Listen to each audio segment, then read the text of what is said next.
Press the bell icon on the YouTube app and never miss another update.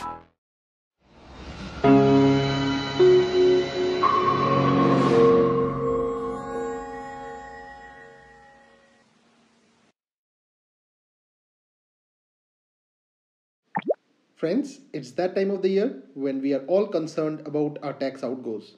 It's on account of this that we are today going to present to you an exhaustive explanation of what ELSS is, the myths associated with it, the advantages of investing in ELSS, some case histories, as well as some future reckoners about what could be the potential benefits of investing in equity-linked savings schemes. Along with this, we will also show you some of the facts which may be potential limitations. Now, this video has specially been brought about because we got a lot of requests trying to tell us that we must prepare something where the equity-linked savings schemes is explained in detail.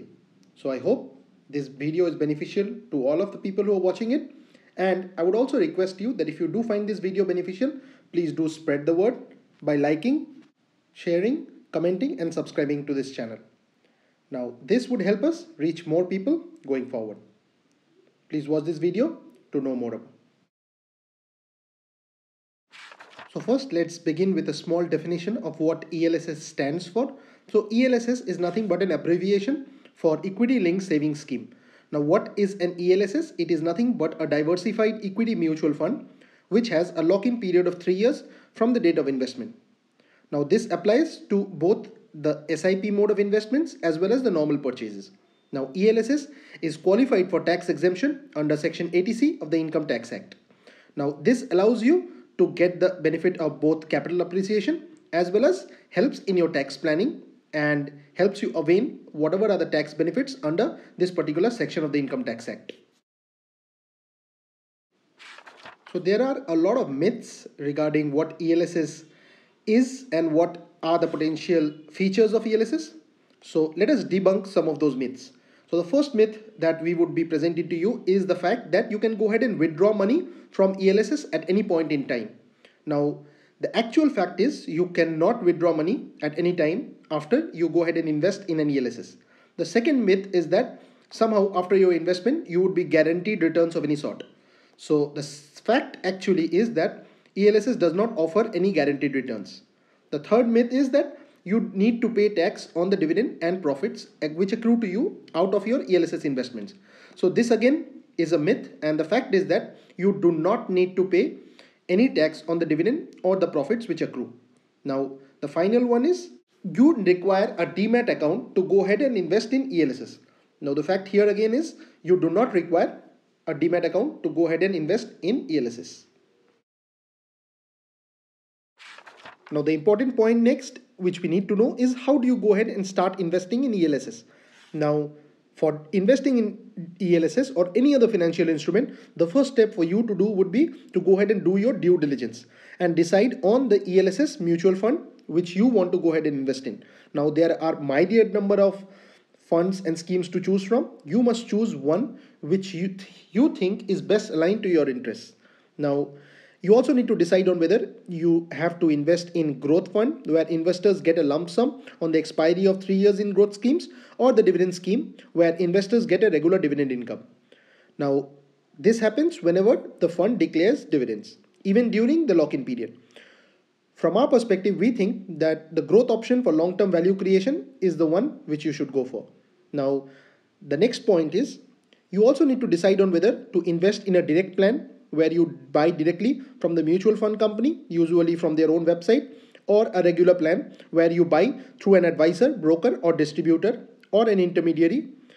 Now, in a regular plan, the mutual fund companies pays commission to the intermediary for obvious reasons, and considering there are multiple online mutual fund companies who are directly selling ELSS schemes, we recommend the direct plan. Now, hence we believe that your purchase should be either through your bank or directly through the mutual fund company. Now, there are a lot of benefits which accrue to you out of your investments in ELSS, and some of them are, first of all, your money is professionally managed via a professional fund manager. Now, your risk is also mitigated because you have a diversified portfolio. The third is you get all the benefits of the ATC tax benefits, and this would translate to an amount of maximum rupees 1,50,000. The returns are 100% tax free, so you don't need to worry about whatever are the returns which you accrue in terms of your tax outgoes. The starting investment here is also very small and it's only rupees 500.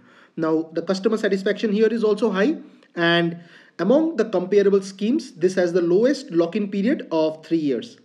The returns also tend to be better here because they are market linked, and over the longer term it's always seen that equity outperforms other asset classes. So this again could turn out to be a potential benefit of investing in ELSS. Now let's compare ELSS versus its peers like Public Provident Fund and NPS. Now if you were to look at ELSS, PPF and NPS in terms of its comparison, you would see that ELSS has the lowest lock-in period of 3 years, whereas PPF has 15 years and NPS at 10 years. The minimum investment per year in ELSS is 500 rupees, and in PPF also the amount is the same. The NPS has a higher minimum investment at rupees 1000. The maximum investment allowed in ELSS, there is no upper cap. In PPF it's like 1,50,000, and in NPS also there is no upper cap. The tax benefit is under ELSS is 1,50,000 under ATC. PPF also the same amount under ATC, and in NPS it's 1,50,000 under ATC plus additional 50,000 under ATCCD 1D. Now the rate of return in ELSS, the rate of return is market linked, whereas in PPF it's guaranteed return. In NPS also it's market linked. The asset allocation in ELSS is equities. In PPF it's government bonds or securities or fixed income assets. In NPS it's a maximum cap of 50% equity, and this number is dependent on the ratio chosen between debt and equity by the investor. Now coming to the withdrawal. Now in ELSS you can go ahead and withdraw your amount after 3 years, whereas in PPF you can go ahead and partially withdraw the amount after 7th year onwards. Now the amount can be fully withdrawn after maturity. In NPS you would see that no withdrawal is allowed before retirement. 40% of the total amount has to be used for purchasing annuity, plus the remaining amount can be withdrawn on becoming 60. Now coming to the tax outgo, if you were to look at ELSS, you would see that the returns from ELSS are tax free. In PPF also it's tax free, but in NPS it's like free to the tune of 40%, but the remaining 60% is taxable. Now as far as the safety in ELSS, you would see that the safety here is low. Why? Because it's market linked and markets tend to fluctuate over time. In PPF it's mandated by the government, hence it's totally safe, whereas in NPS it is decided by the choice in which you have gone ahead and included your mix of debt and equity. Now some comparative returns. Now the chart that you see here demonstrates the difference between PPF, your ELSS and the Sensex returns over the long term. Now if you were to see the ELSS returns since 2001, you would see that it is almost always outperformed the remaining two, which is Sensex as well as the portfolio returns in terms of PPF. Now if you were to see, always the investments in ELSS have performed better compared to the other comparable alternatives. Now some numbers which will stun you. A rupees 1,50,000 investment every year in the PPF would add up to rupees 49,51,904 at the end of the duration, whereas an investment in the ELSS fund would have added up to rupees 1,16,32,074 rupees, a whopping rupees 66,80,170, or 2.34 times higher. Now these numbers are basically compiled by Value Research Online, and we are not trying to go ahead and infringe their copyright, and hence this disclaimer.